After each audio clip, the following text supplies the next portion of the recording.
أفلا ينظرون إلى الإبل كيف خلقت وإلى السماء كيف رفعت وإلى الجبال كيف نصبت وإلى الأرض كيف سطحت فذكر إنما أنت مذكر. As you say, if a pilot is flying around the curve of the Earth, then he should be dipping the nose down every 5 minutes. He should be dipping the nose down to stay around the curve. But the thing that really got me interested was, as you say, the gyroscope. In a plane, there is an artificial horizon. Okay, and it's based on a gyroscope. And if you spin a gyroscope on a surface, it will want to stay upright. You can twist and tilt the surface as much as you like, the gyroscope will stay upright. So, if a plane has a gyroscope and it starts following the curve of the Earth, the gyroscope would stay upright, which means the artificial horizon will start to roll backwards. But it doesn't. That's absolute proof that a plane flies over a flat surface rather than a curved one. Because I asked the pilot on my last flight, do you ever notice the artificial horizon rolling backwards? He said, no, but the artificial horizon has complex electronics in it to make sure it knows where it is on the Earth and it compensates. But I went to the manufacturer of the artificial horizon, and they confirmed to me that it's completely mechanical, nothing electronic in it whatsoever. So it's literally just a gyroscope that can freely move. So that right there is proof to me that planes fly over a plane. If there were any curvature at all, not only would the gyroscope detect it in an airplane, it would detect that ridiculous amount of curvature that I was talking about earlier, that you'd have to be compensating at the rate of 2,800 foot per minute in a standard jet airliner. But guess what? The gyroscope simply does not detect that. Why doesn't it detect it? Because there's no curvature to the Earth. End of story. There's so many things that prove this, and anybody that thinks that there is any modification going on to the gyroscopic mechanism itself that is modifying for the curvature of the Earth is deluded, and they simply have not done their homework. Hey, Bob. Hey, Jonathan, how you doing? Good. All right. So I understand, Jonathan, you are not only a pilot, but a CFI, possibly a CFII. Yes, is that correct? CFII, MEI, AGI, ATP. Ooh, ATP even. Holy cow. All right. So this guy's qualified, guys. I can tell you that right now. Yeah. And on a flight that I do regularly for some of our charter work, I take that twin engine, I fly it to a local city. It's about just over 100 miles away. And I did the math for that, and I would have to literally be dropping on average over 200 feet per minute constantly the entire flight in order to get there, to not lose altitude and correct for the curvature. Yes. And I don't do that. Yeah. But either way, I realized too that when I was saying that 200 foot a minute, that's a constant rate descent. You're going over a curve. It's going to be push down, pause, push down, pause. You're going to keep pushing a little at a time, like so you kind of go level for a bit, then push, then level in a bit. But you're not doing a constant rate descent because you're going through the Earth. You can't, it's going to constantly keep changing. And so every time you change and you make that slight push over, especially in a jet going 1,000 miles an hour, it's going to be pushing you out of your seat. I know. And then you have, of course, the airline pilots, and this is interesting. You have to wonder how many of the airline pilots actually do realize that it's flat, but they can't say it because they'd lose their job. Exactly. When I first went on, I wrote Mark Sargent a while back. That's how I first got into this. I just heard his stuff, got into it, and I just wrote him and I said, hey, just for the record, I said I'm a pilot. And I said I'm kind of calling BS on some of this, and he ended up contacting me and we ended up doing an interview. But after I did that ever since then, over the last year or so, how long it's been, the number of pilots, airline pilots, professional pilots that have called me at my business, my secretary answers the phone and says, oh, you have a phone call from a guy in New York. And I'm like, who's that? And get on the line, and that's some guy, and he says, "Hey, I just want to make sure you're real." And I said, "What?" And he says, "Well, yeah, I heard your interview." And he says, I'm an airline pilot, retired off of United or wherever, and starts telling me, he's like, I used to buy into everything, and he's like, somehow he caught onto it, woke up, and he's like, I think back on my whole career, and he says, I can't disprove any of it. He's like, it's it's all. They agree with me, and they've all told me. They said that they said you'll never get an airline pilot to announce it publicly that's still active, because of the fact that they're going to lose their job. So, and I've always said, I'm self-employed. I don't, I have nothing to lose in that regard. None of it makes sense. The problem is that we're taught as children, this ball earth lie. And, you might ask as a child, what about the people in Australia? They're standing on the bottom of the globe, won't they fall off? And your teacher says, no, gravity. And you go, oh, okay. And you never go back to that question. But when you go back to it as an adult and start looking at it with a critical eye, right, the whole thing falls apart. As you say, the globe is spinning at 1,000 miles an hour.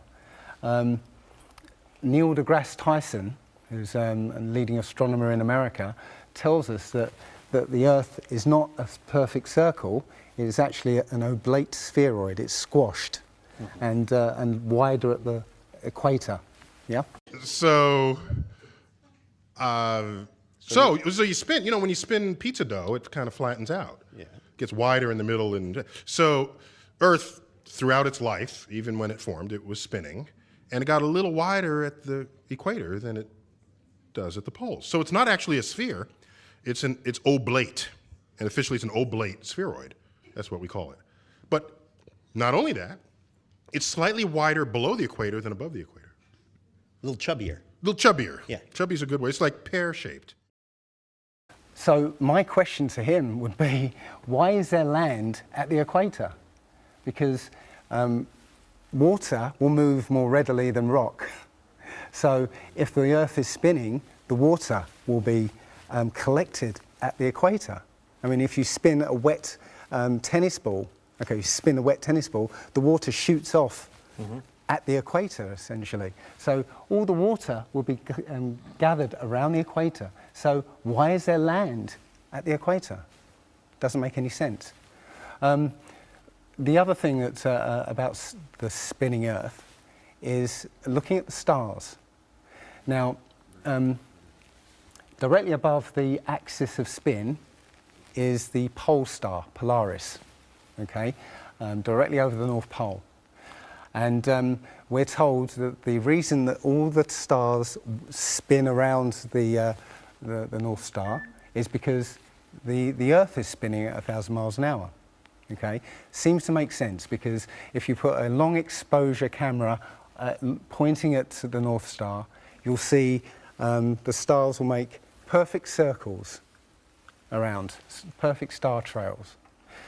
The only problem is the Earth is also orbiting the Sun at 67,000 miles an hour. The Sun is moving, dragging the Earth and all the planets up that way or that way at 600,000 miles an hour. So why do we see perfect circles? Because that's the slowest speed, that's slowest motion in that mix, and yet the Earth is moving 67 times faster that way and 600 times faster that way.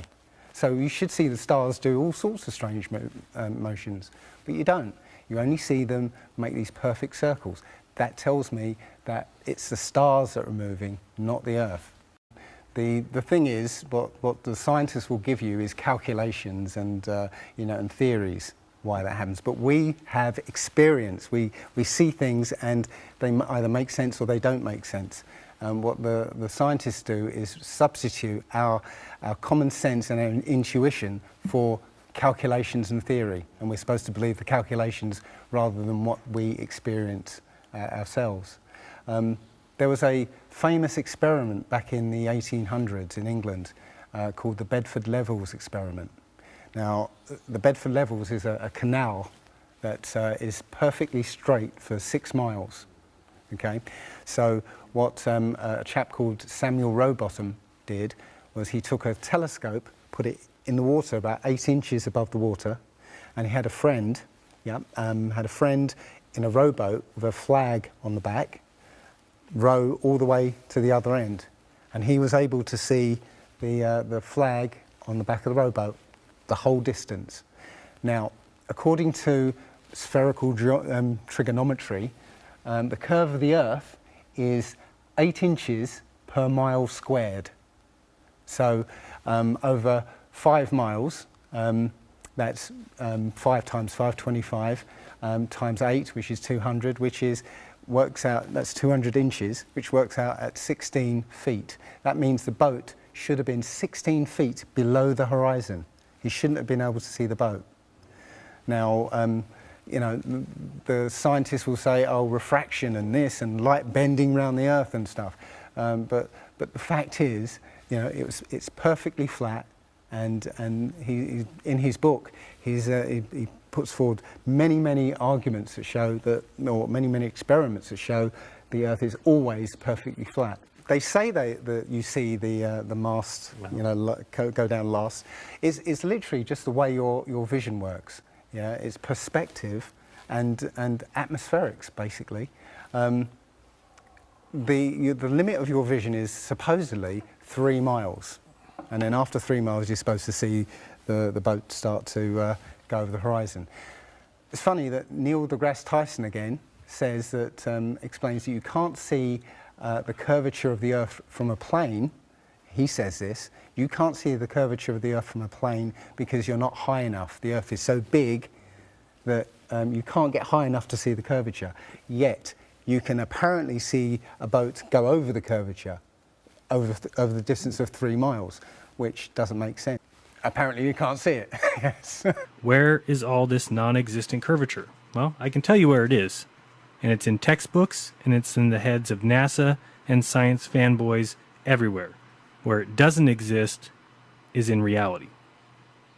Now let me give you a final example of this. Let's take this scene that we're looking at here and imagine that we've got 3 people. Okay, we've got the person in the red on the left, the white in the middle, the blue on the right, and we are the green person. We're up a little bit high, we may be on a mountain. Now we can take a look at the distances that each person is from each other. So, the person that is red is 4 miles away from the person in white, and the red and blue are 8 miles apart. The red and green are 5 miles apart. Blue and white are 4 miles apart. Blue and green, 5 miles apart. And green and white, 4 miles apart.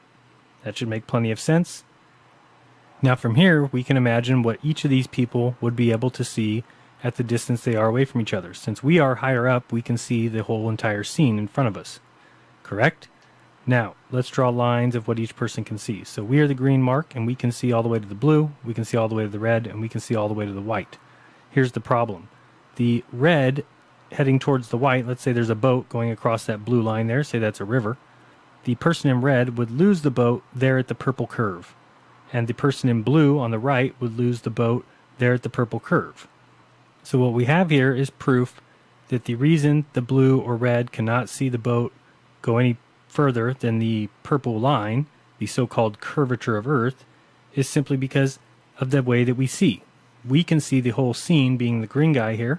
We can see the entire scene and know that no boat is going over any curvature. There is no curvature there.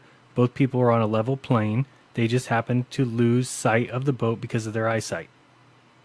So one final example, I'm sure you're getting this, or I hope you are. If you just don't pay attention too much to the distance up in the upper right, just kind of look at the idea of the scene. If we had a person in green at one bank and a person in purple on the other bank, and a person at red that could survey the whole scene, as the boat left the purple man and headed towards the green man, the purple man would lose the boat at 3 miles at the purple line there. But the red man would be able to see the entire scene. He would also see that the boat never goes over any curve. The boat goes right along the horizon, reaches the green guy. If the boat turned around and headed back, the green guy would lose the boat at the green line. But again, you have the red guy who sees the whole entire scene. I've been trying to make this video for a long time. I wanted to make a video that said, I can live on a ball and you can live on a ball, but we cannot live on a ball. The reason for that is it would be possible for one person to live on a ball, but as soon as you add a third person perspective, so once you get past you and your buddy and you add a third person's perspective, it is proven that we don't live on a ball. The thing is, when you look out and you see a boat start to go over the horizon, if you suddenly get a pair of binoculars and look, it comes back again. And once it goes out of the sight of your binoculars, if you get a telescope, yeah, it comes back again. It doesn't go over any curve of the horizon. What we found, many people have done experiments with very high-powered zoom cameras, and they've watched a boat sail out to sea, and they've just kept trained on this boat. And what they see is, after a very long distance, you see an atmospheric effect where the bottom of the boat disappears and starts, and the top of the boat inverts, so you see a sort of mirror image. And that, with your eyesight, basically the bottom of the boat just melts into the horizon, so it looks like it. One of the best examples of that is the Antwerp Notre Dame spire, which can be seen something like 240 kilometers away from the spire. So that should be over a mile below the horizon, and you can still see it. There's been a few famous examples just recently of a man who took a picture across the Great Lakes from Michigan and was able to see, I believe it's Chicago, which he shouldn't have been able to see. And the television station basically said it was a mirage. This is from Joshua Nowicki, and what you're seeing here is a mirage. We typically would not be able to see this from the Lake Michigan shore. We talked about this last night. Conditions are right on the lake that we're actually seeing a mirage of the Chicago skyline. But they always say it's a mirage, but for a mirage to happen, you have to have very specific atmospheric conditions. And there have been so many people who've seen exactly the same thing on different days, different seasons, always the same. It's not a mirage. It's simply that you're looking across a plain. You see in a kind of pyramid shape. Yeah, you have a horizon at your eye level, and everything above the horizon will go down into the horizon. Yeah, everything below the horizon will seem to go up. Just like if you're in a long hallway, you'll see that the walls will start to move in, and the roof and the floor will start to move into the center. Yeah, so literally between you and the object you're looking at, there's all sorts of things, sort of like waves going up and down, and while you can't see them, if they're beyond the limit of your sight, sometimes they can still obscure what you're looking at. But it's just because they're between you and it, and it's just the way, it's literally perspective. It's better if I could draw a diagram, but it's a very difficult subject to get your head around if you're not used to it. But it is perspective. One sort of other proof is there's a place in Bolivia called Salar de Uyuni, which is a salt flat. It's literally 100 miles wide one way and 80 miles across, and it's perfectly flat. And when it rains, literally you get an inch of water, and it looks like a perfect mirror. Now, how does that happen on a sphere? Yeah, it shows you that if you're one end of this salt flat, you can see perfectly clearly the other end 100 miles away. So it's just showing you that the Earth is flat, and without the effect of the waves in the sea, you'll be able to see a whole lot further. Exactly, it's a schoolboy mistake. It's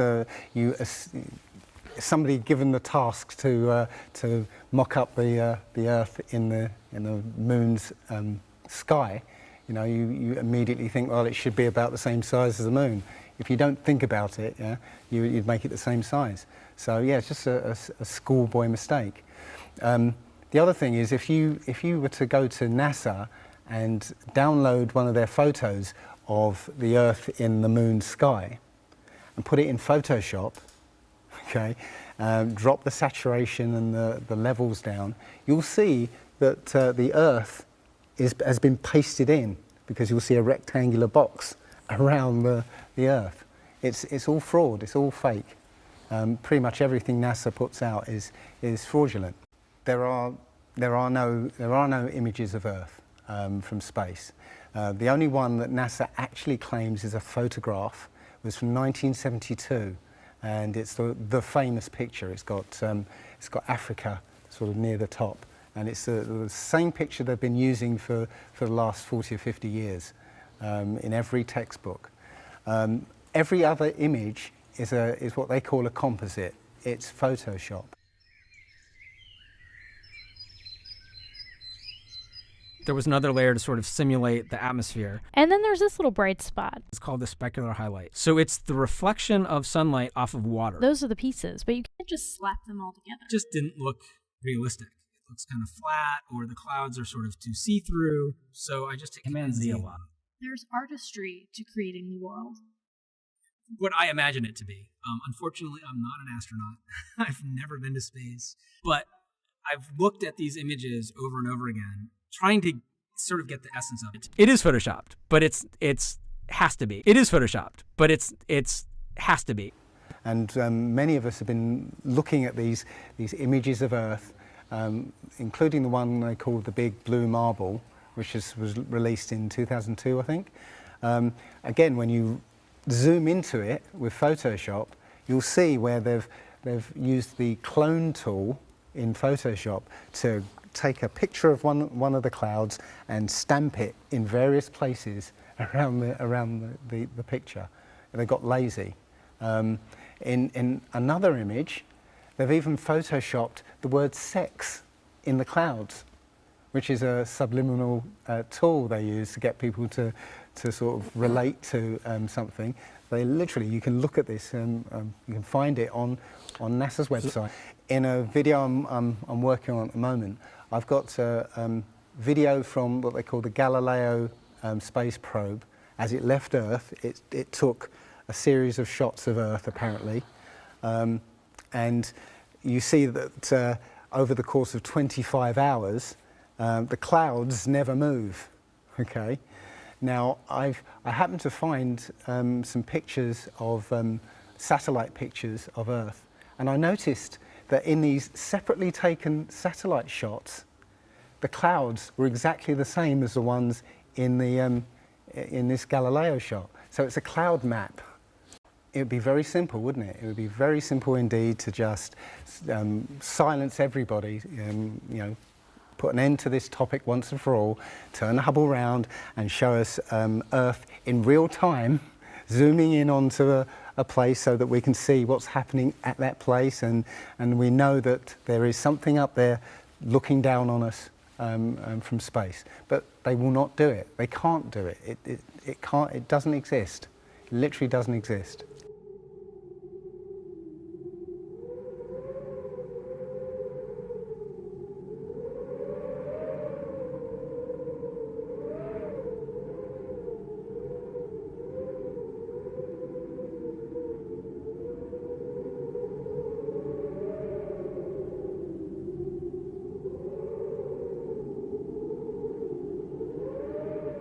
Again, I don't know for sure because I've not been under there. I don't know what's past the outside of, or the first few hundred miles of Antarctica.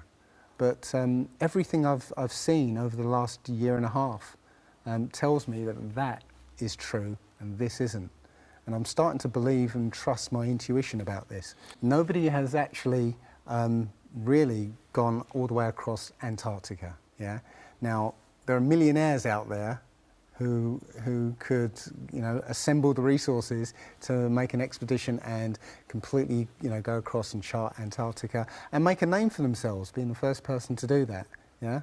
But nobody ever does. The only thing I do know is that nothing flies over the South Pole, because again, on a flat map, the South Pole, the continent of Antarctica, is the ring around the Earth. So you can't fly over the ring, and get anywhere. That's why we're not allowed to go there. I mean, think about it. It's the only treaty that's all these countries have signed and never broken and completely agreed on. It's the only one. And what treaty is there that everybody's agreed on? We're being kept away from it for a reason. They have some scientific bases there, and literally it's controlled by the military. If you try and go there by yourself, you will be sort of picked up and escorted back. There was a guy called Jarls Anderhoy who tried to take a mission to the Antarctica, and he was picked up and taken back by the military. It's a good reason, because they don't want you finding out what's beyond. Admiral Byrd he actually did four expeditions. And most of them were military expeditions with huge military groups, thousands of people, planes, boats, the works. And yes, he confirmed in an interview that he discovered a continent as big as the continental United States out there, that was with warm water lakes and mountains and everything, that was completely uninhabited.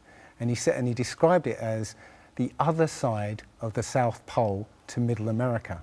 So on the globe, that means it would be somewhere in the Indian Ocean. There's a huge continent that nobody knows about. So yeah, there's more going on than meets the eye. The other thing is, after Admiral Byrd came back after his last expedition, Antarctica was sealed off, and both America and the Russians started firing nuclear missiles straight up. Now in America, that was called Operation Fishbowl, and it came under something called Project Dominic. Well, Fishbowl makes sense, because it seems like Admiral Byrd found the edge of the dome, okay, while he was out there. And as soon as he left there, they started firing missiles straight up, I believe, to try and test how far that dome went. If you look at the footage of these explosions, what you'll see is an explosion. Well, when a bomb goes off in midair, it's a fireball. It expands in all directions and mostly up. Okay. Now, if you look at these explosions on Operation Fishbowl, they explode outwards in a ring, which means it's exploding against something, because it can't rise with the heat. So it's exploding against something and exploding outwards. Okay. And the middle of the explosion, you'll see it glows, hot, and then it cools over time. So it looks to me like they were exploding against a dome. Now, I said it was Operation Fishbowl, obviously Fishbowl, but there's a chap called Rob Skiba who discovered that the Project Dominic, the word Dominic means of the Lord, Fishbowl of the Lord. So I believe they clearly know that we're in an enclosed system, and Admiral Byrd found the edge, and they've tested to see how far it goes up. They will also say that if a sniper is trying to hit something a great distance, a couple of miles away, they have to take into consideration the spinning of the Earth, because they say that as the bullet leaves the muzzle of the gun, it's now independent of the rotation of the Earth. So the Earth will spin away from where the bullet, and you have to take that into account. They say that about artillery shells as well, but it's not true. If that was true, a sniper would have to spend ages and ages calculating how to make that shot, and they don't. They literally take into consideration the wind and the elevation, and they don't take the Coriolis effect into consideration at all. Also, planes. If that works for bullets, if bullets, as soon as they leave the Earth, they're now independent of the spin, then why doesn't it work for planes? Yeah. There's a video on YouTube that actually tries to explain the Coriolis effect works by using the example of a paper plane. You have to throw it. If you throw it north, the Earth will spin and the plane will land sort of east. But if you take the idea of a real plane, a plane would have to aim north to go east in that case. But that's not what happens. And if that was the case as well, planes would have to land on runways that are moving, and that would be impossible. But how is it that you can take a flight from London to New York and it will take exactly the same time as a flight from New York to London? Yeah? One's with the spin of the planet and the other one's against it. So it doesn't make sense. They'll say that the whole atmosphere is moving, yeah, with the planet, but that doesn't make sense either, because the atmosphere, say it's that thick, the top layer of the atmosphere will be moving slow, and as further you get in, will be moving faster. So how, if everything is moving like that, how do you get a light breeze that blows against the spin of the planet? How do you get a breeze that goes from north to south? Yeah, it just doesn't make sense. And again, science will give you calculations and esoteric ideas, but you can go out and look for yourself, and you'll see what makes sense and what doesn't.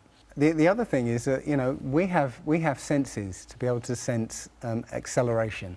Yeah, you get in a car and somebody puts their foot down, and you get thrown back in your seat. You can feel the acceleration. Yeah, you can feel changes, very minute changes of acceleration.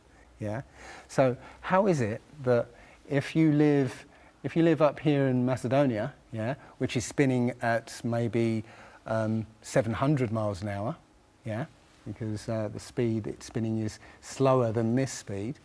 So if you took a flight down to Africa, yeah, on the equator, why don't you feel the change in acceleration? You have these senses that will register the slightest change, yeah, but you get off the plane there and you don't feel dizzy, because now you're moving a lot faster. So no, it doesn't make sense. Well, you saw from his balloon when he stepped out on the platform, the curvature of the Earth. Yeah, it looked very obvious. Oh, everybody pointed it and said, "Oh, look, there's a curvature." But when you actually looked at the ground, when you looked at the Earth, well, it was New Mexico. That's where he jumped. The whole Earth that you saw there was New Mexico. So if that was a curvature, the Earth must be very, very small indeed, and New Mexico must take up a huge part of it. Yeah, it was a fisheye lens to curve that, to make that curve.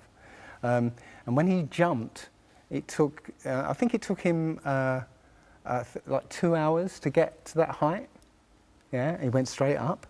In that 2 hours, the Earth should have rotated away quite a distance, but I think he only landed something like 70 kilometers away from where he sort of went up in the first place, and that can be attributed to the wind. So no, I mean that there's no proof whatsoever. There is so much to this. As I said, if you start looking and asking questions about the very basic things, you'll find that the answers you were given as a child just do not make sense. The idea there is that it must be a globe because the sun. If the sun's here, then it's got to be dark on the other side. Well, the thing about the sun is that we're told it's 93 million miles away. It's not. It's actually something around 3,000 miles away, and about 34 miles across. That might sound really crazy, but if you look at look out on a day that's got broken cloud, you'll see that the sun rays will come out at an angle. Most people have seen this. The rays come down at angles. If the sun was 93 million miles away, then all the light will be coming parallel. So if you imagine, there's no way to show 93 million miles, but something way, way over there, all the light that reaches this globe will be parallel. There's no way that light can come that far and spread out like that. Now, if you follow those light rays, you'll see exactly where the sun is. And as I said, it works out to be about 3,100 miles. Now, if that's the case, and the sun is circling over this flat plane, yeah, its light range is limited. So it's illuminating the part of the Earth it's like over at the moment. So, say over Europe, it might, or over South America there, it's over there. Well, Australia's going to be in the dark because the sun isn't going to throw enough light to illuminate Australia. Mm-hmm. Yeah. Mm-hmm. Now, most people say, well, I see the sun rise and set. How can that be if it's just going round in a circle? Well, that's perspective again. If you actually see video of the sun coming up and going down, many times you'll see that the sun starts off as it's coming up very, very tiny, and it gets bigger as it gets closer to midday and then gets smaller again. It's literally that effect of perspective, you know, with some things above you, like the ceiling in a hallway, yeah, as it goes further away, it will seem to sink down towards the horizon until it disappears beyond the limit of your sight. And that's all you're seeing. You're seeing literally the sun circling overhead, but seeming to set. And there was a team in California that launched a rocket 75 miles up. And you can find this video on YouTube. It's difficult to watch because the cameras, there were 7 cameras on this rocket, and it was spinning as it went up, so it's very, let's say, difficult to watch. But this chap, Refi, studied this video meticulously, looking for some kind of mistake or some kind of evidence, and he realized that he could see the moon. So he went online to a website called timeanddate.com, where it will show you graphically where the moon and sun is at any time on any day. And he did a bit of detective work to find out exactly when the rocket was fired, and found that the moon should have been on the other side of the planet, over Australia. Now, the rocket was 75 miles up and it could see the moon, but anybody down on the ground wouldn't be able to see it. But the point is that if the moon was over Australia, on the other side of it would be on the other side of the planet, which is, okay, there. So down there on the other side of the planet, and the rocket went up here. So there's no way that rocket should have been able to see the moon on the other side of the planet. If you watch the trajectory of the space shuttle, it doesn't go straight up. It always goes in a curve and out to sea. The point is that they actually go horizontal. The space shuttle goes horizontal. It never goes any further up. It goes horizontal, very, very low down in the atmosphere, because it drops its external tank while it's still in the atmosphere. So, you know, it's still in the atmosphere while it's horizontal, so it never gets any higher, and it goes out of sight, not because it goes too high, because it goes too far downrange. And it seems that nobody's ever on the space shuttle, and the proof of that is the Challenger disaster. In, I believe it's 1986, the Challenger exploded just after takeoff and killed 7 astronauts. But it turns out that 6 of the astronauts are still alive, and most of them are using their original names. And you can find pictures of them. They're using the same names, and they're doing ordinary jobs now. Teachers, lecturers, lawyers, whatever. But they're still alive. I think it's a mock-up. I think it's an empty shell, and literally just dishes in the sea, out of sight. And they have a plane that's mocked up to look like a space shuttle, and you can see whenever the space shuttle lands, you can hear it. It's a loud jet engine. You watch any video of the space shuttle landing, you can tell it's a jet engine. It's a jet-powered aircraft.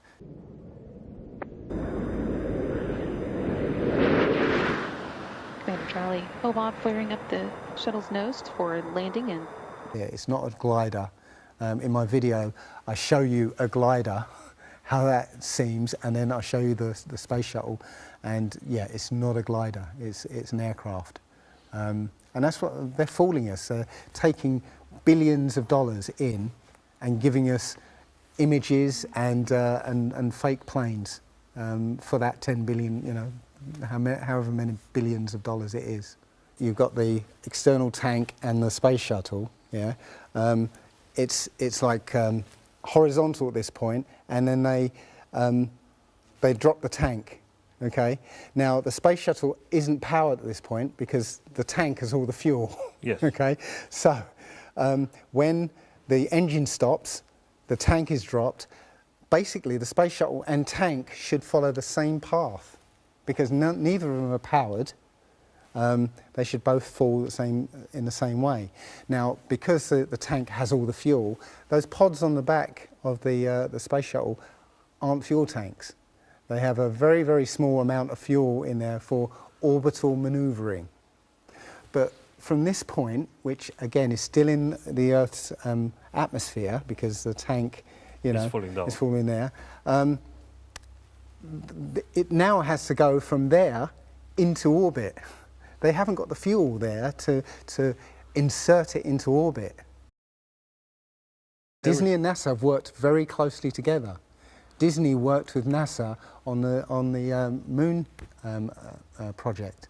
Yeah, they made it, they filmed it so that it would be entertaining for the masses. Yeah, and they're still working with NASA. I absolutely believe that Stanley Kubrick, you know, filmed the moon landing. I think that he left a few clues just to say, so that, you know, like Michelangelo. Yeah, so that we eventually would know that this was his work. Yeah, I did this. It's a joke. It was meant to fool people in 1960s. So you got like clear footprints, but yet you don't have where an impression where the pads of the lunar lander were. Or a blast crater where the engines were blasting downwards. And also the camera followed the capsule straight up, right? And it followed it very precisely, right? And it stopped when it started to pitch over, right? Now NASA says, oh, we did it remotely. Well, there was a 2 or 3 second delay between sending signals and the camera starting to respond, and then another couple of seconds for them to see what's happened. So it's next to impossible to get that sort of accuracy with that kind of and it's only done once. I mean, they can't sort of keep doing it over and get it right. You know, they do it once and they got it right the first time. So no, it's either they left an astronaut on the moon to film them, or it was fake. It was fake. It was absolutely fake. There's not too many people involved in this. I mean, NASA controls space as such. The other agencies have popped up, but literally it's a money-making scheme. NASA makes, you know, hundreds of billions of dollars a year. Dobra, a Rusy? Okay. The Russians, okay, they're getting in on the act as well. You know, they make money from this. Yeah, it's money for old rope. And have you seen the imagery that they put out? The Chinese have put out, or I think it was the Japanese that put out images of Earth from the moon, and it looks even more fake than NASA's ones. It's a money-making scheme, and they're all joining the bandwagon. But you know, that isn't the first thing that's been hidden over the years. I mean, we're all driving petrol cars because 100 years ago, the Rockefeller family basically cornered the market on oil, and the car industry was going electric. So, you know, all cars would have been electric from the get-go, but they basically forced everybody to use petrol cars, and have hidden this secret. And literally, you know, we could be running around in electric cars that have unlimited mileage by now, but we're still using these 100-year-old machines, dirty machines, because of a secret that's been kept. It's easy. If everybody's been trained into believing that this is real, right, and there's space, and it's within our interests to explore space and you know, go to the moon, go to Mars, yeah, people will pay for it, and they're making billions. And yeah, there's more to it, because I believe there's a big deception coming, and it's to do with aliens, because now since Roswell, 1947, that was the first time anybody had ever understood the idea of aliens. But since then, we've been bombarded with science fiction and the idea of aliens, and most people believe there are aliens out there. So they've prepared us for an alien invasion or an alien saviour. And I think the flat Earth came along at the right moment to educate people, to make people believe or understand that we've been lied to. And if you know, as I know in my heart now, that that is real and this isn't, I will not be fooled by aliens coming, because there are no aliens. There's no space. Yeah, it's all fantasy by Disney and NASA. This world is very different from what most people think it is. There are very powerful people who essentially rule this world right now, and the ordinary person is a slave in this world, and slaves aren't educated.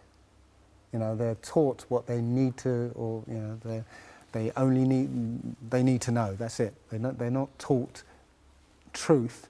They're taught what they need to know, and so you're taught enough so that you can, you know, do the paperwork and operate the machinery, but you're not meant to know what's really going on, because that's the power they have over us. They know what's going on.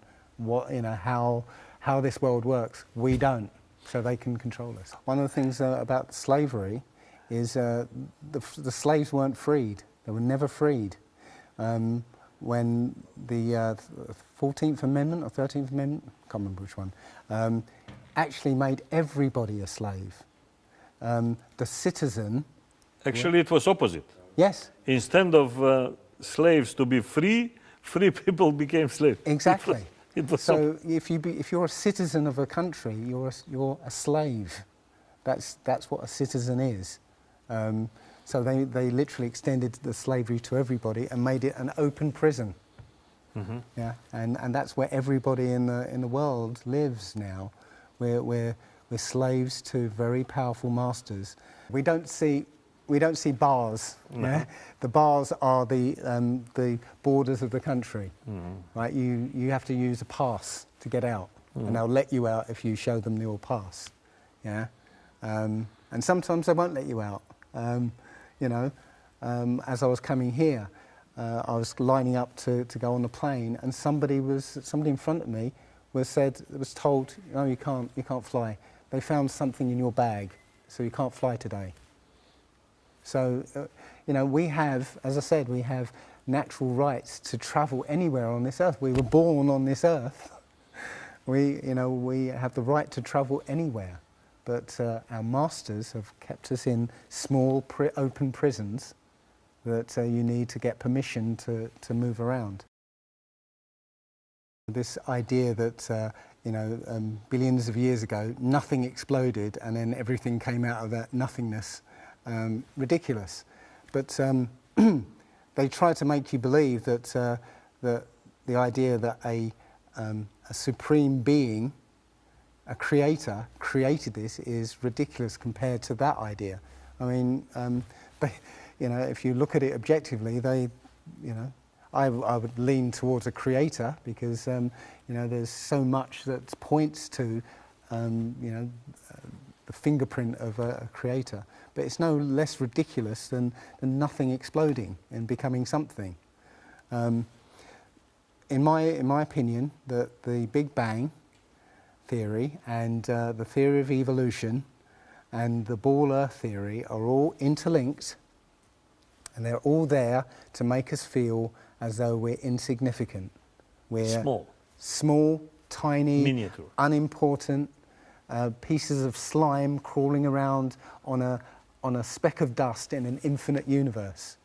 If that's true, and there's no purpose, there's no meaning to anything, then our owners can do whatever they want with us. Then, you know, this is all accidental, so food can be genetically modified because it's imperfect. You know, we can be modified because we're imperfect. You know, if we realize that this is the universe, and complete universe. Yes, this system is is everything. Everything that NASA has put out is CGI, is fake. Okay, you know, people say, I think you mentioned it. You know, if you look out into the universe, you see that the moon is round, you know, spherical, and the planets are spherical, and so why are we flat? Well, how do you know that the planets and the stars are spherical? You know, all you get is, if you look for a telescope, you see a flat disk.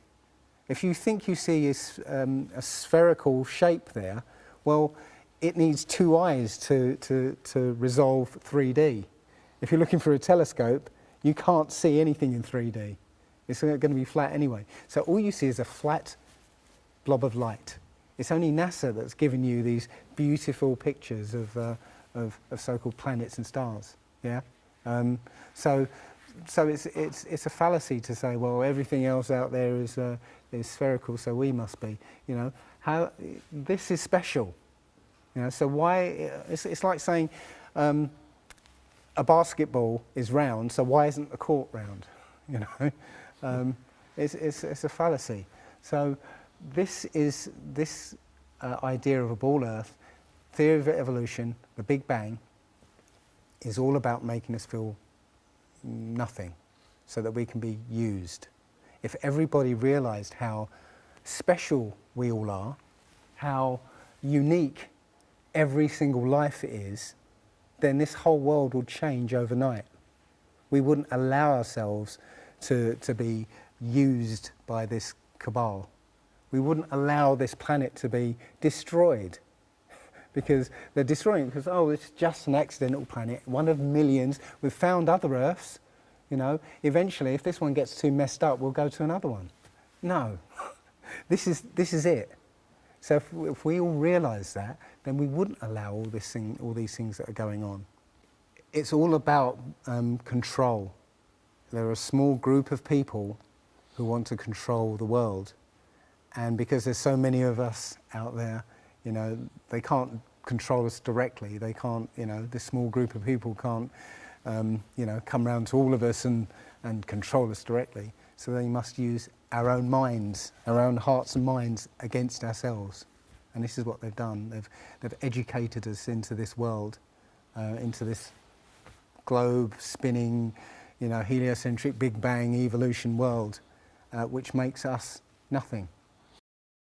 This is amazing because when I first started looking, it was about 1.5 years ago, I looked on YouTube and there were maybe about 100 videos, not even that probably, and nobody was talking about it, right? And then over 2015, it exploded. There are thousands and thousands and thousands of people looking at Flat Earth now. And what happens is that you'll watch something or read something, and something will strike a chord in your mind, and you'll think, yeah, I've always wondered that. And what will happen is you will start feverishly researching. I mean, what happened to me was, as soon as I got that, I spent every waking hour looking for things and testing things, and this seems to be replicated with thousands of people around the world who suddenly come into this. They start, you know, researching and getting a passion for this, because this is what I think, it's the truth, and we recognise the truth when we hear it, and we you know, we feel it, and This, I believe, has come at the exact right time so that we awaken to what's going on in the world. Nothing else, 9/11 even hasn't awoken people, right, to this extent. For me, I've been an atheist for 40 years. From the age of 13, I didn't want anything to do with God and Bibles and whatever and religions. And now I know for a fact there is a creator. I've seen his fingerprint, not just with the flat earth.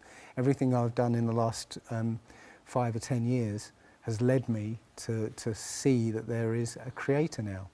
And there's a great many people out there who have had exactly the same revelation as I have. And it is. I'm now following the commandments and trying to be the best human being that I can be, because there are only two possibilities. Either there is a God or there isn't. And both of them are terrifying. Yeah. If there isn't a God, then nobody's in control. We're hurtling through space and there's no plan and there's no nothing, and that's terrifying. If there is a God, then we'd better find out who he is and what he wants and do exactly what he says.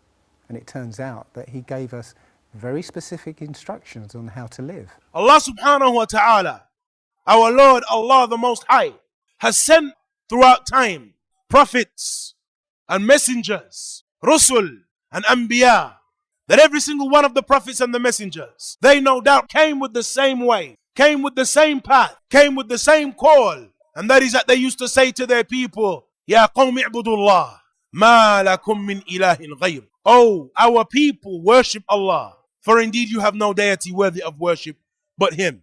From the things that they would call them to, and they would remind them of, is the fact that they were created beings. The fact that they were individuals that were the product of creation, and not, as some believe, that they evolved and that matter just continues to evolve. No, rather that you, O mankind, with your intricate makeup, with that which is within you, from diqqah and precision. Likewise, when we look and we ponder upon that which is around us, the various worlds of the animals and how they interact one with another, the one who has intellect concludes that this cannot possibly be the product of that which is random. Rather, the one who has intellect understands that it is the product of a very wise, very knowledgeable creator. Just reflecting upon the creation alone causes us to conclude that he is the most knowledgeable, most wise, and one that has infinite knowledge. And with that being the case, the prophets and the messengers, from the first things that they would remind their people of is that you are created, is that you are individuals who have been placed upon earth. We have been given a period of time, and that time, brothers and sisters, ends with our passing away. And that you are the offsprings of individuals who had offsprings, of individuals who had offsprings who go back to our first father and our first parent, Adam, peace and blessings be upon him. And so, brothers and sisters, their call and their mission was one. Those prophets and those messengers continued in succession up until the prophet and messenger, Isa, Jesus, the son of Mary. Jesus, the son of Mary, that messenger that was sent to Bani Israel, was sent to the children of Israel to correct them and to return them back to that which they had within them or within their books from the things that were given to Moses, to Musa. And that Allah informs us in the Quran that Isa said that and Jesus said that to his people, that he is a prophet sent to Bani Israel, sent to the children of Israel. And that prophet and that messenger, Isa, carried out in order to highlight to the people and to inform the people of the fact that he was truly a prophet and a messenger, and that his message was true. Allah blessed him with miracles, blessed him with mu'jizat, that he would heal the leper, heal the sick, that he would aid the poor, and that he established the same justice that all of those prophets and messengers established, up until the messenger Muhammad, peace and blessings be upon him. That messenger that Jesus spoke of. And to this day, we have even in the Bible a mention of a prophet that is to come. And Allah mentions in the Quran that Jesus, from the things that he said to his followers, was that he informed of a Rasul and a prophet that would come after him. يأتي من بعد اسمه أحمد. A prophet that will come after me whose name will be Ahmad, one of the names of Muhammad, peace and blessings be upon him. When the Messenger ﷺ was sent as a messenger, the seal of the prophets and the messengers, the finest of those who were sent, he was sent, brothers and sisters, with a book that established that he was indeed a prophet and indeed a messenger sent from Allah subhanahu wa ta'ala. He was given a book, and that was his miracle. A book that superseded anything that Allah sent to any prophet in any time, the Quran. And Allah mentioned in his Quran, إِنَّ هَذَا الْقُرْآنِ يَهْدِي لِلَّتِي هِيَ أَقْوَمُ وَيُبَشِّرُ الْمُؤْمِنِينَ الَّذِينَ يَعْمَلُونَ الصَّالِحَاتِ أَنَّ لَهُمْ أَجْرًا كَبِيرًا. That Allah mentioned that indeed this Quran, it guides to that which is better. It guides to the best of affairs. And it gives glad tidings to those who يَعْمَلُونَ الصَّالِحَاتِ, to those who are believers and work righteous deeds, that they will have a great reward. We have in the Quran that which is related to our lives and the realities of our lives. And we likewise have in the Quran that which is related to our end. We have in the Quran those verses that Allah subhanahu wa ta'ala informs us within them and reminds us of those things that it is sought from us by those who are around us to push to the back of our minds. Be young, be foolish, but be happy, we're told. But Allah subhanahu wa ta'ala reminds us of our reality. كُلُّ نَفْسٍ ذَائِقَةُ الْمَوْتِ. That indeed every single soul shall taste death. فَكُونُوا مِنْ أَبْنَاءِ الْآخِرَةِ وَلَا تَكُونُوا مِنْ أَبْنَاءِ الدُّنْيَا. Be then from the children of the hereafter, and do not be from the children of this world. For indeed today, فَإِنَّ الْيَوْمِ عَمَلٌ وَلَا حِسَابٌ. For indeed today there is action and no reckoning. وَغَدًا حِسَابٌ وَلَا عَمَلٌ. And tomorrow there is reckoning with Allah subhanahu wa ta'ala and no more action.